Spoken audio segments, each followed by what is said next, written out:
the game up front and back. Well, I wanted to imply in the title that this was the last, you know, because it definitely puts a full stop at the end of the sentence. Other nationalities which you know, historically don't understand English humour get this, the joke about it being the first final. So it's a kind of a reference to all those kind of, you know, the Cher and people that sort of come back again and again and again, you know, and do the first final farewell reunion tour and all this kind of thing. So it's meant to be funny, but the bottom line is that it is the final tour.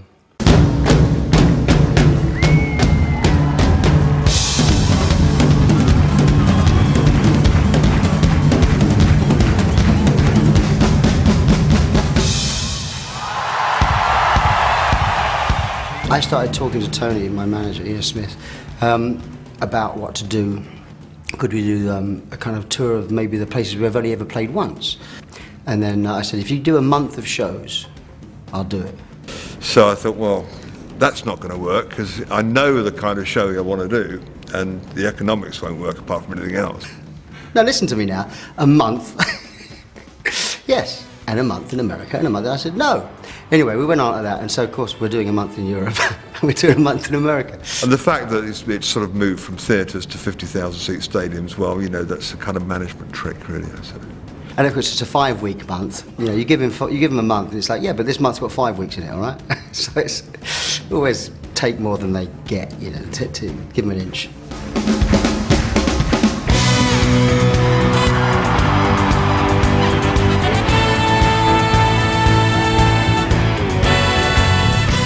My premise was to just take all the songs that I felt I should play. So I got out my albums and just looked at the back covers and wrote down the hits, the songs that were important.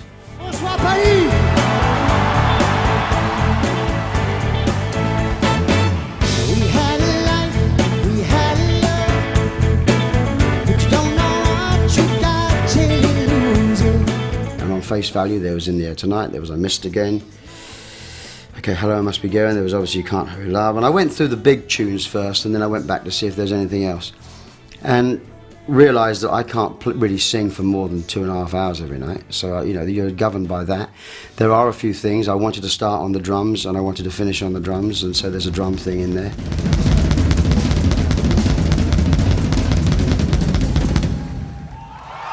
But I did just scan the albums and chose the ones that I knew people would want to hear, that I was quite happy to sing, and actually take back to the original versions, some of them. You know, Against All Odds is much more the way it was, except for the sax solo. One More Night is back to the way it used to be. So there's lots of things that have reverted to their original state, and some we've played around with. Close your eyes, hold my hand, you'll be all right. Come With Me is about my son, although the melody was written around the time that Lily was born. So it really is a kid's song. Come with me, close your eyes. I had an idea at the last minute almost to say, why not take the two hands from the little doodle that I did on the album and move them together slowly, so at the end of the song they touch. And it just works. And at the end of that song every night, I kind of, okay, that worked, you know.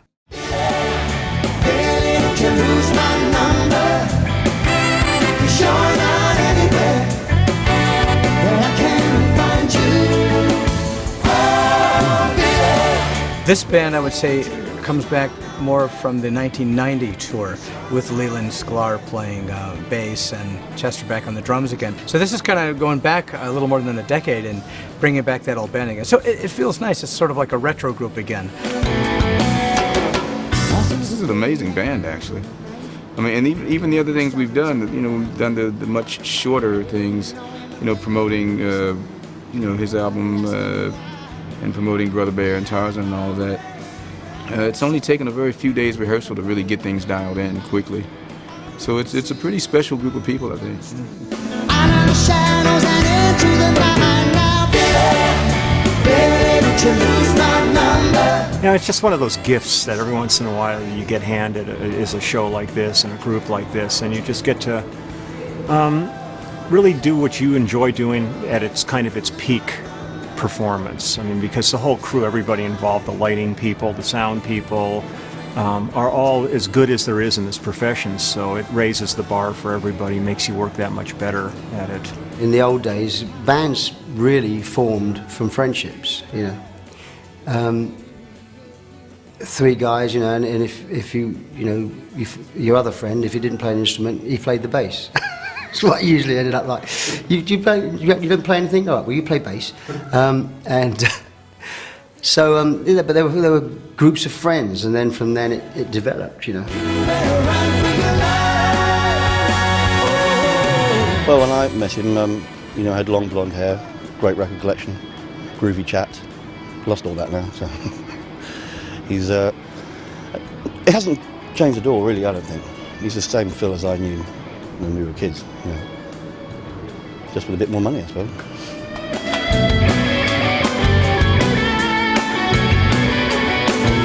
I met him in '96 for the first time with the big band.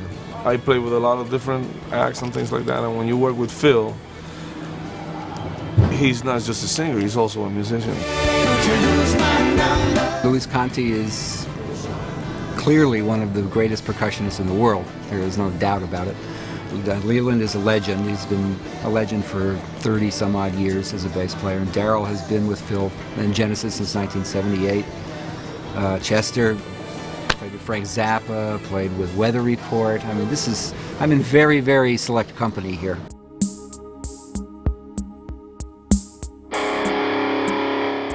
And of course Arnold's not with us because we had an accident the first day he was here. He fell over and tore all his ligaments, so he's back in LA having an operation. Hopefully he'll be with us at some point, but he's out for the European tour. That was a first day of rehearsal, to see him go through that and then to find out he's got to fly home and have surgery and all of this. When I went up the stairs for Wear My Hat to do the bit with Arnold, I thought about it. I thought, is he going to follow me? I hope he does follow me, because it'd be good to rehearse the bit. But I hope he's careful, because, you know, I'm thinking all this while I'm singing, you know. And I went down the stairs slowly, and then I ran across the stage, and he ran across the stage after me, and then his leg gave out. I can't even imagine how depressed he was when the reality set in that he actually didn't just sort of hurt himself and he's going to go put some ice on his leg kind of thing, that this was actually a really terrible injury that was going to require major surgery. So, you know, I've known Arnold now for close to 30 years, and I feel so bad for him because he lives for this. He was crying. It was very sad because he just arrived. He couldn't wait to do this tour because it's the last one. He's been with me since 89, 90, and suddenly that's all taken away from him, you know. So it was very sad. I miss him, but he'll be back. I keep telling him that I'm going to put his face on a milk carton and put it in front of his mic and say, missing if found, please return to Neuchâtel. So he'll be back. I've attracted an awful lot of nice people in the crew that would do anything for you, and also in the band. You know, I'm sort of very. I've always been lucky with that, to be honest. But this is a great assembly of people on and off stage. We try and take the same guys out every time if they're available. You know, if they're not doing other tours. So. Yeah, for the last 2 or 3 tours, we pretty had much the same crew, you know. It's a family. I mean, it's not a great big family in this, but it is a family, you know. Steve Jones, you've met, Howard. Even people that don't get on the tour for one reason or another, because perhaps they're doing another tour, or, you know, they stay in touch. Right, class. What are your thoughts so far? Stop playing with yourself, Thompson.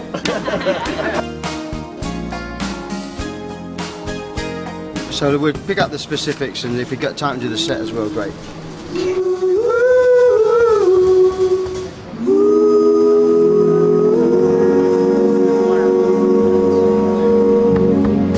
So we'll be under you wherever you... One more time.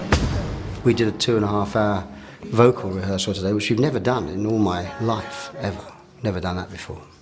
So that was a good experience, and something that actually we should do more of. So. And I see your true colors shining through. I see your true colors. That's why I love you. when everybody's on it, it's just, that's the stuff that makes Goosebumps stand up. I want people's arms like full of goosebumps at the end of the show.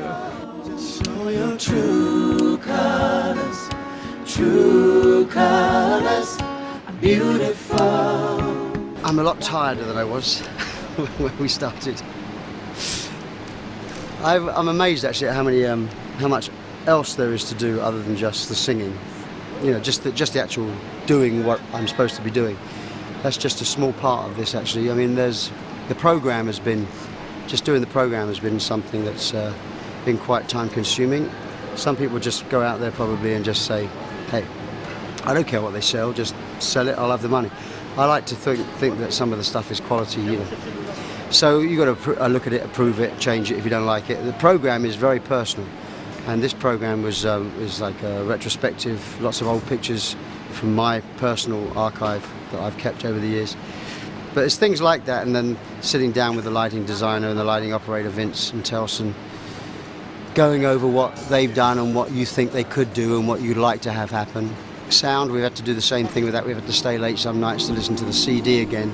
You know, that what we've recorded in the afternoon, go back and listen to the sound and make sure that's finished and, you know, tweaked. Right before, it would happen right before we go into the bridge and right before the sax solo, kind of as a lead into both. But I'm doing, we'd been rehearsing for 4 days without the singers and without the horns, just getting the basic songs kind of ready, and then the singers came in, and that was great because we had a vocal rehearsal which you've seen, and that took it to another level. But when the horns came in, all the bits that you kind of felt like vamping space, you know, there was suddenly, the reason why there was the space was there because of the horn charts. So they made a big difference. They miss us for 2 weeks, and then we walk in and, yeah, all right, where were you guys, and all that kind of stuff. We love that, you know, come in quietly kind of thing.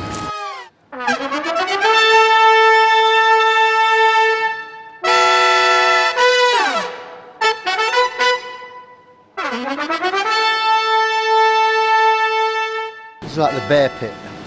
This is down there is my drum kit for In the Air Tonight, which spectacularly, we hopefully rises on this riser, comes up to here for In the Air Tonight. Anyway, and we hope that it's going to work, because I did a show in Ghent on the last tour in '97, and the drum kit was supposed to come up in the middle of the stage, and it didn't. And so I'd walk around the stage, we did a whole tune, and when it come to da-da and da-da and da-da, there was a big hole in the ground with my drum kit sitting on the floor right at the bottom. So I didn't really know what to do, so I jumped. So I jumped in the hole and I played the whole thing in this hole. Anyway, hopefully that won't happen, otherwise I'll be jumping, but it's a bit farther to jump this time. We always take the families on the road, you know, but I've never taken my dog before. So Jack, my faithful terrier, someone's going to have to take him out for a walk first thing in the morning. I'm not. Someone's going to have to take him out last thing at night. I'm not. So I'm thinking of getting him on stage for Wear My Hat, actually. I thought the idea of having a dog running around on stage amongst us running around, and he's pretty good. I might better get him with a hat as well. And if that happens, even if it's only for a couple of minutes, you know, people say, that was a dog I saw, wasn't it? I had finishing touches, you know. Mad Dog's an Englishman.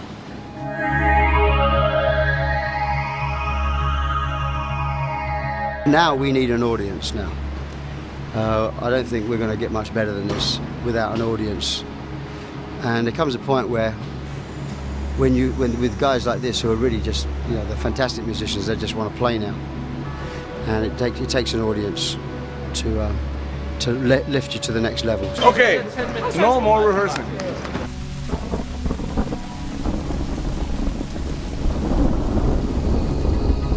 Hey, it's raining, but we're still gonna Bloody play. wet out there. Look at the sky, and you tell me if I'm looking forward to the first stadium show. There's certain camaraderie that happens when it rains. People tend to rally together and sort of, you know, brave the elements. So you get a different kind of atmosphere. It just would be nice if it was sunny. I can't hide the fact that I'm pissed off, but yeah, it could be worse. We've got our health, haven't we?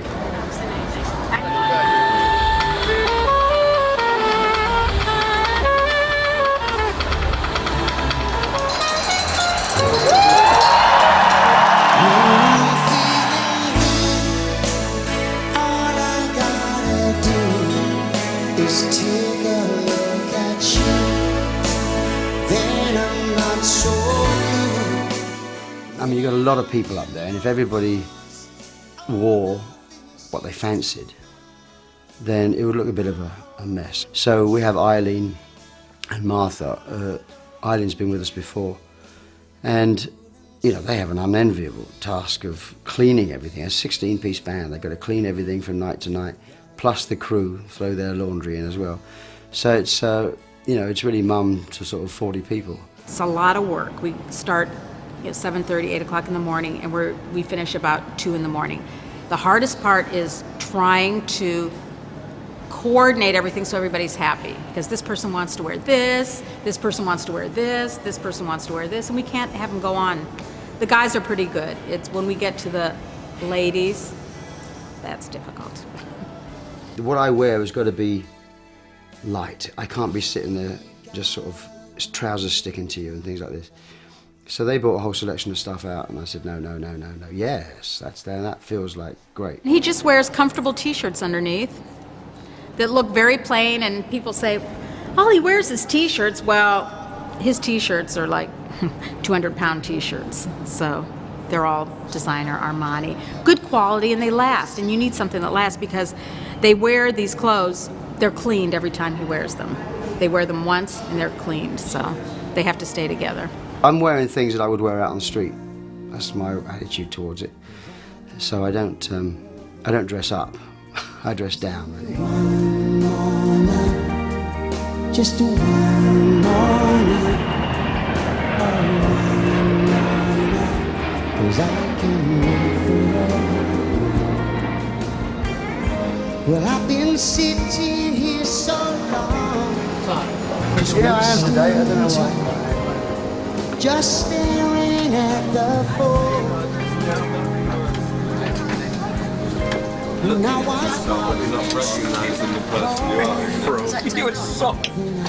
Here we are on our luxurious private jet, which does actually make it easier. I dread to think actually what it would be like to travel with this many people at a real airport with a scheduled aircraft, because ever since 9/11, of course, security has been incredibly tight, so you'd have to get to the airport like 3 hours ahead of time. Bags would be lost all over the world. It would be a disaster. So this is really the only way, that's my son, it's the only real way to do it. So we just left Zurich, where we played last night, and we had about 44,000 people there, which was fantastic. Apparently Paul McCartney didn't get that many, so I just thought I'd throw that in. But it was a great gig, football stadium. And tonight, this is the first back-to-back show we've had. And tonight we're playing in Munich, which is another football stadium, the Olympic Stadium, which is about 47,000 people. And that too is sold out, fortunately, because these places are a bit depressing if they're not sold out.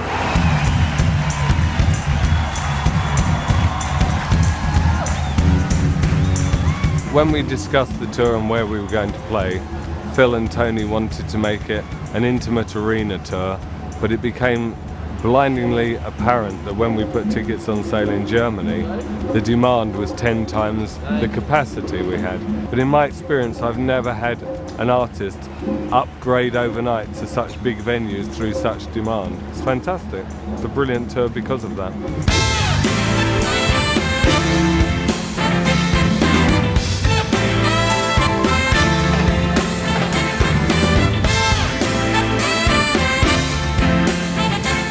Paris has always been great, actually. I mean, going right back to the Genesis days, it's always been a special town. You know, the French population adopted Genesis years and years before we were really strong in England, never mind anywhere else. And I think there is a special relationship there. They're a fantastic audience. Look at those people. He's a complete musician. Each time he comes in Paris, I go to see his show, and I enjoy it each time.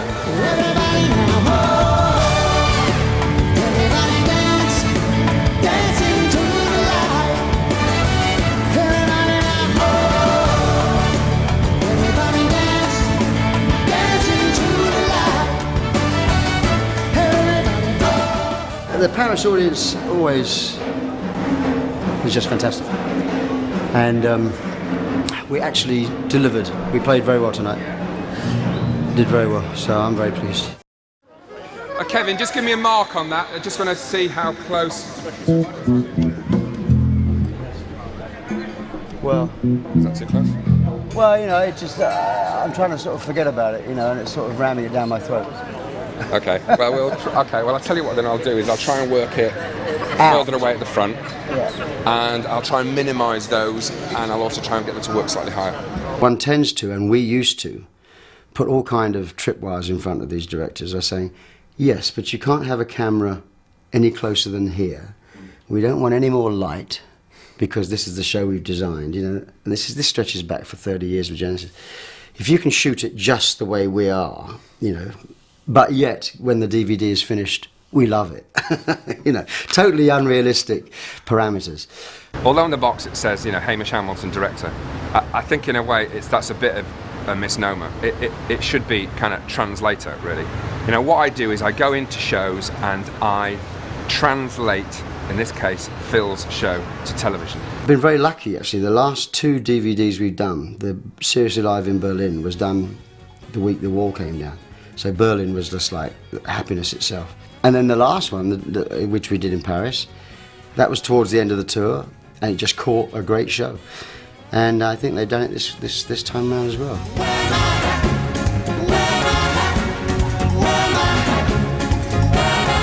And Hamish came down one day to look at the show near the end of rehearsals. I'd just done a DVD for Peter Gabriel. And it turned out that he'd been working with Peter, and it turned out he'd been working with Madonna, and it turned out he'd been working with all these people.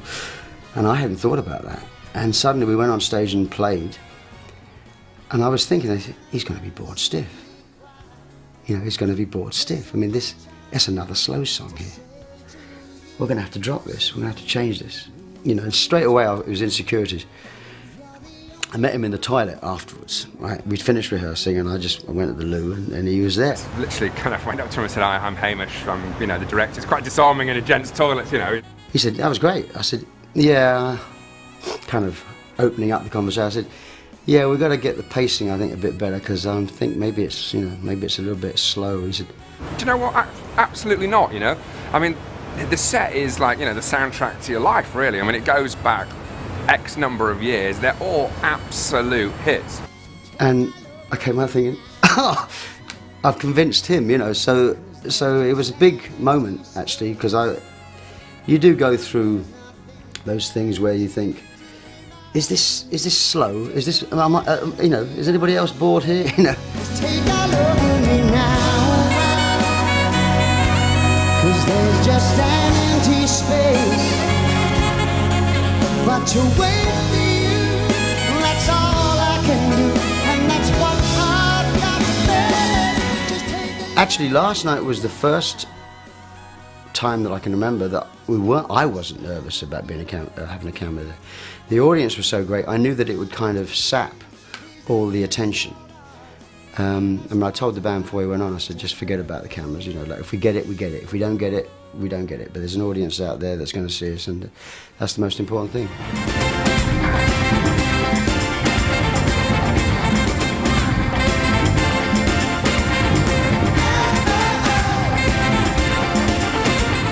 I was promised. I know what these cameramen are like. No, you know, I said before the show that I didn't want the Steadicam on the stage. It's a cumbersome looking thing. And I was told that it wouldn't be on stage. It would be, though, behind the backing singers, which I accepted because they're out of the way. It's out of the way. But I did turn around to see a shape disappearing down the stairs very quickly on one of the tunes. Maybe it was early on, like Billy or something. Don't lose my number. Then I really saw it on Sussudio when they were up there getting in the way of my singers. At that point, I lost it. In the jig sort of shots that we got, I needed that shot. I know, and I got it 5 or 6 times. I didn't think I'd overstepped the mark. I'm about to find out. I mean, he might. You know, I hope he doesn't kill me, but he might be really, really much more upset than I thought he was. No, I mean, you know, you're there, and you know the shot's going to be good, and you just hope that it doesn't get in anybody's way. And it just that one little moment tonight was could have been a little bit dangerous, but actually, no one, you know, it's cool. I was angry at the time, very angry at the time, and I wasn't angry with him actually. I was angry with the cameraman, but I didn't know it was your fault, so I would have been angry with him. Anyway, we're going out tomorrow night, and we're going to, you know, see where it goes, really. She's an easy love. She'll take your heart, but you won't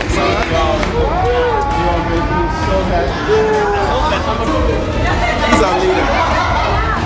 Probably about 3 weeks from when the accident happened now. 3 weeks, 3.5 weeks. And he's back, and he can't run around, but he can move, and he can certainly sing. It was more emotional leaving. I was just excited to be back, you know.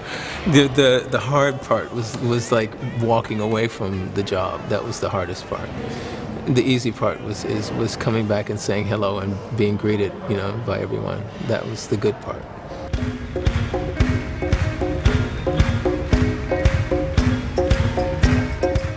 Impressions of success when I was 14, 15 was just, if I could actually make a living playing drums, wouldn't that be great? Phil's ended up selling 80, 90 million records as a solo artist. If you include his involvement with Genesis and Brand X and all producer stuff and things like that, you know, and other records that he's been involved with, you're probably looking at about 300 million records that he's been involved with, that he appears on in some form or other.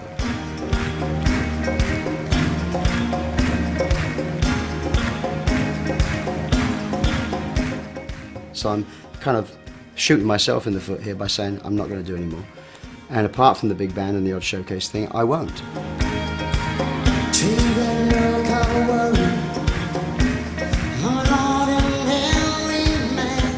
Nicholas is 3, and he's going to be starting school in September 2006. And I made a sort of promise to myself that at that point I would be there to do the things that I wasn't able to do with my other children. I mean, with Lily, to some extent I did, actually, but nevertheless, not as much as I would have wished. Certainly Simon and Jodie I wasn't there for because they moved to Canada. So, you know, I just figured that anything I do has got to work, got to have a cut-off time of September 2006.